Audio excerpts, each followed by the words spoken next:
The Lord be with you. And with your spirit. A reading from the Holy Gospel according to Luke.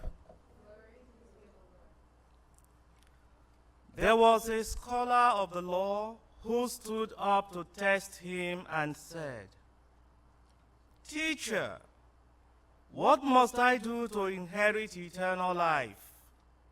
Jesus said to him, "What is written in the law?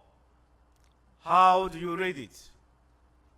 He said in reply, "You shall love the Lord your God with all your heart, with all your being, with all your strength, and with all your mind, and your neighbor as yourself." He replied to him, "You have answered correctly. Do this, and you will live." But because he wished to justify himself, he said to Jesus, "And who is my neighbor?" Jesus replied, "A man fell victim to robbers as he went down from Jerusalem to Jericho. They stripped and beat him and went off, leaving him half dead. A priest happened to be going down that road, but when he saw him, he passed by on the opposite side. Likewise, the Levite came to the place, and when he saw him, he passed by the opposite side. But the Samaritan traveler who came upon him was moved with compassion at the sight. He approached the victim, poured oil and wine over his wounds, and bandaged them. The next day, he took out 2 silver coins and gave them to the innkeeper with the instruction, "Take care of him. If you spend more than what I have given you, I shall repay you on my way back." Which of these three, in your opinion, was a neighbor to the robber's victim? He answered, "The one who treated him with mercy." Jesus said to him, "Go and do likewise." The Gospel of the Lord.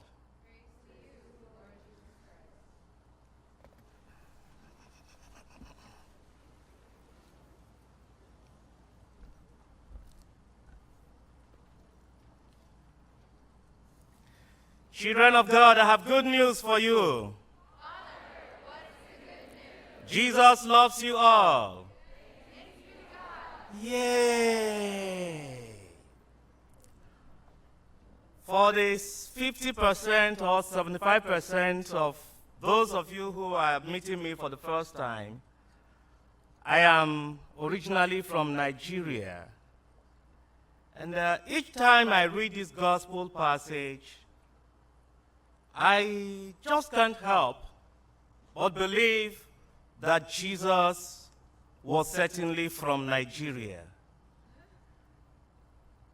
And the reason why I say so is that we seem to share the same quality. For those of you who have Nigerian friends, you know one thing about Nigerians, that they love to answer questions with questions.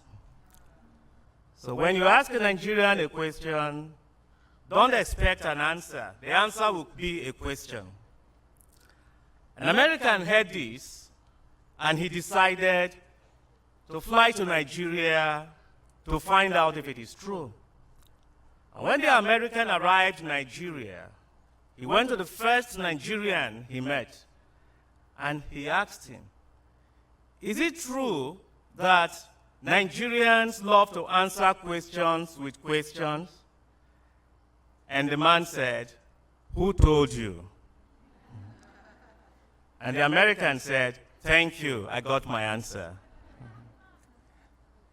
In today's gospel passage, Jesus was asked by the lawyer, by the scholar of the law, "What do I need to do to inherit eternal life?"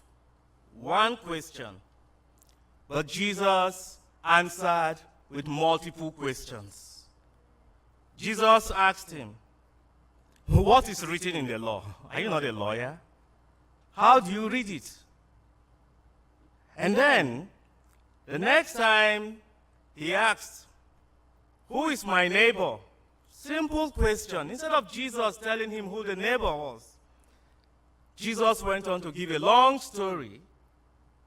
And at the end of the story, he asked, which of these three, in your opinion, was a neighbor to the robber's victim?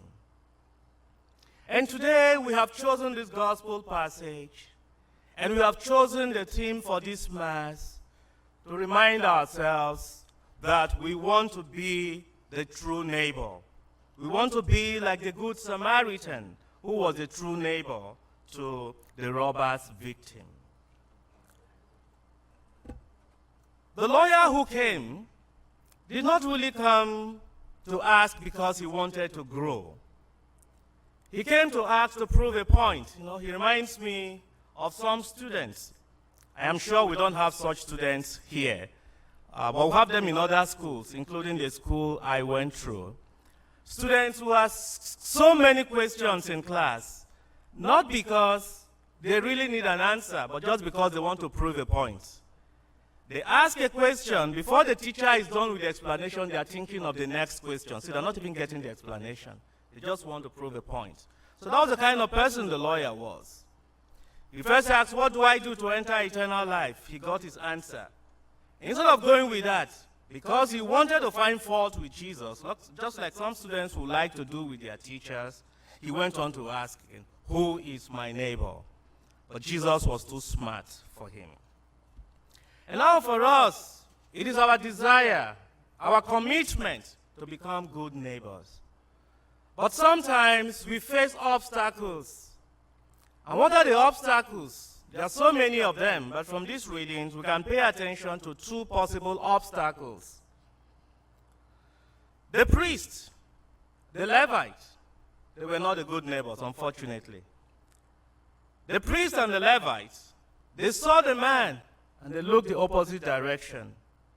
But let us not rush into condemning them.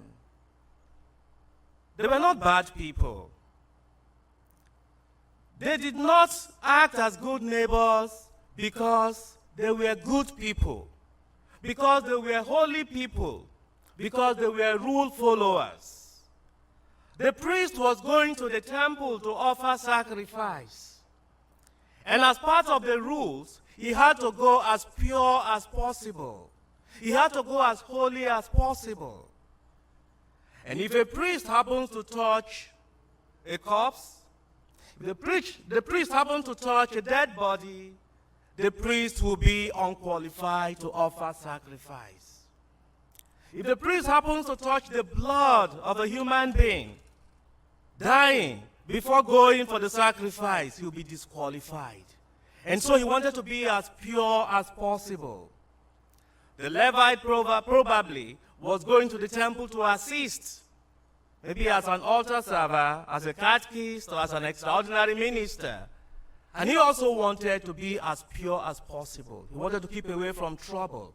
That was why he avoided the one who was dying, or probably he thought was dead. That can be the obstacle in front of us that prevents us from becoming good neighbors. Because we want to get out of trouble. Because we want to be rule followers. Sometimes as students, we come to school and our parents make it very clear to us. You have to make sure you make it all straight A's in everything. And so as we come to school, all we are interested in is A. We have to make A's because we have been joined together with A's. And what God has joined together, nothing must put asunder. And so when we come, we are not interested in the welfare of anybody. I'm sure you don't have such students here, but let me tell you about students in other places. There are some students who can be so much focused on their A's that they do not even know who is their next neighbor. They are so good in sciences, they know the names of all the stars. They know the behaviors of all the stars. They know the characteristics of all the animals so that they can get their A's. But they do not know the name of their next door neighbor. these students will not even smile to anyone because they feel that smiling would distract them from getting an A. It is not bad to get an A. But when getting an A stops you from becoming a good neighbor to someone else, then that A is a bad A. For at the end of our lives here, one thing that will give us fulfillment is not really the grade we made, but the impact we made in people's lives. So this calls us to examine ourselves and to ask, in what way is my academic performance preventing me from being a human being? For remember, the first call we have received from God is the call to be a human being. The Samaritan was a good man, but the Jew who heard this story for the first time must have been very surprised. Because who were the Samaritans? Initially, they all began as the 12 tribes of Israel. A time came, foreigners invaded the land and took away some of them and brought in foreigners. There was a part, the tribe of Judah, the Jews that remained pure. But some others intermarried with the foreigners. And those who remained pure began to look down on those who intermarried with other races. And they called them the Samaritans. So the Jews did not believe there was anything good about the Samaritans.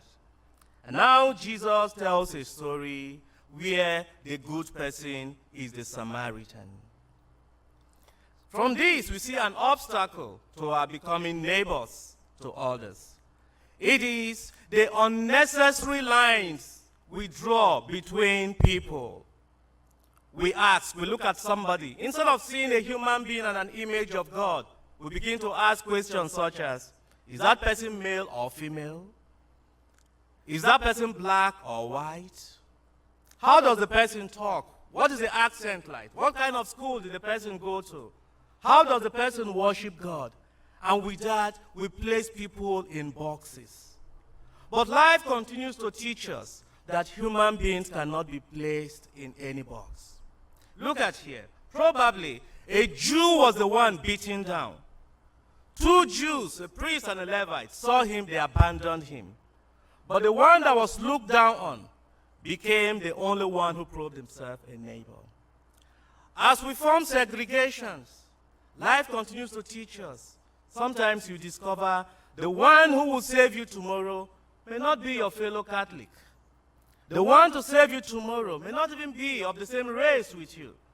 The one who will save you tomorrow might be someone who does not even believe in God, who does not profess any belief in God.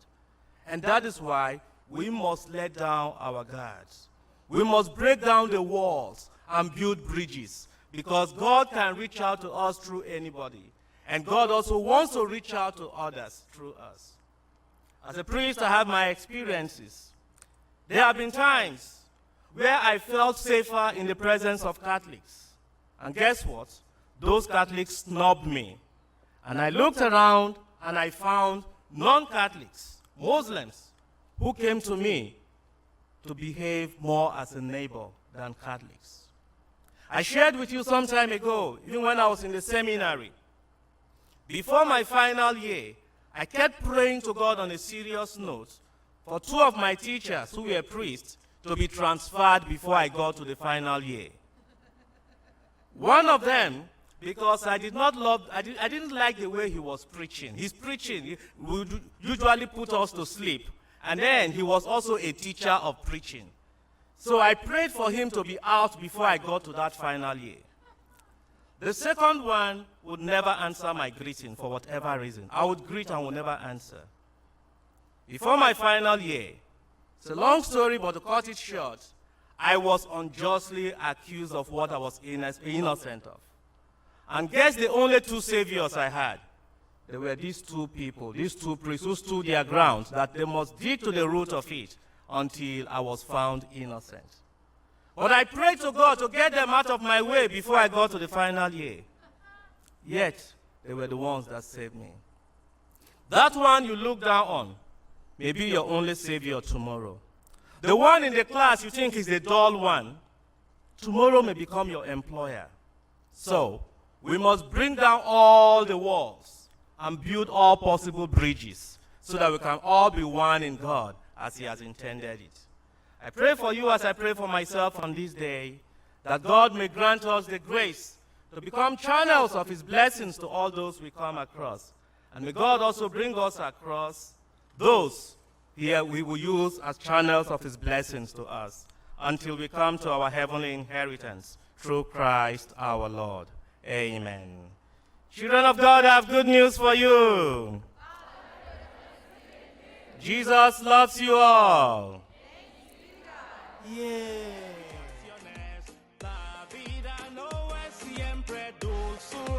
Pero tú eliges que tus reacciones sean dulzura. Por eso, baila, baila, baila.